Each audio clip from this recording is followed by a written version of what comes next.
আজকে আমি সারাদিন হলুদ রঙের খাবার খাবো। হ্যাঁ গাইস, তোমরা ঠিক শুনেছো। চলো তো গাইস, প্রথমে আমি নিয়ে নিয়েছি হলুদ রঙের এক পিস কলা, যেটা কিনা বাইরে হলুদ ভিতরে সাদা, হেভি খেতে কিন্তু কলা।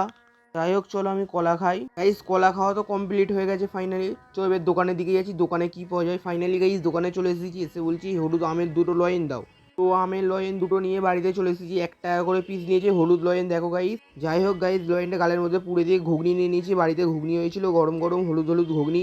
গাইস ফাইনালি 5 স্টারের হোটেলে ঘুগনি খাচ্ছি এখন, ঠিক আছে। 5 স্টার হোটেলে ঘুগনি খেয়ে আবার হোটেলে চলে গিয়েছিলাম। গিয়ে সিঙ্গাড়া আর কাসুন্দি সস নিয়ে নিয়েছি। এবার সিঙ্গাড়াটা কাসুন্দি সসের মধ্যে ডুবিয়ে দিলাম। অনেকেই বলে সর্ষের সস গাইস, ঠিক আছে। তো যাই হোক, সিঙ্গাড়াও খেয়ে নিলাম, হলুদ হলুদ সিঙ্গাড়া সন্ধ্যাবেলা। গাইস সিঙ্গাড়াটা সেই ভালো ছিল কিন্তু, তাই আমি আবার খাচ্ছি গাইস, ঠিক আছে। সিঙ্গাড়াটা সেই খেতে। তারপরে হলুদ খাবারে তাহলে ঝুড়ি ভাজা নিয়ে নিয়েছি, এখানে হলুদ হলুদ ঝুড়ি ভাজা নিয়ে গালের মধ্যে পুড়ে দিলাম গাইস, ঠিক আছে। হলুদ হলুদ ঝুড়ি ভাজা খেয়ে হলুদ হলুদ চিপস খাচ্ছি, দেখো গাইস, হলুদ হলুদ চিপস।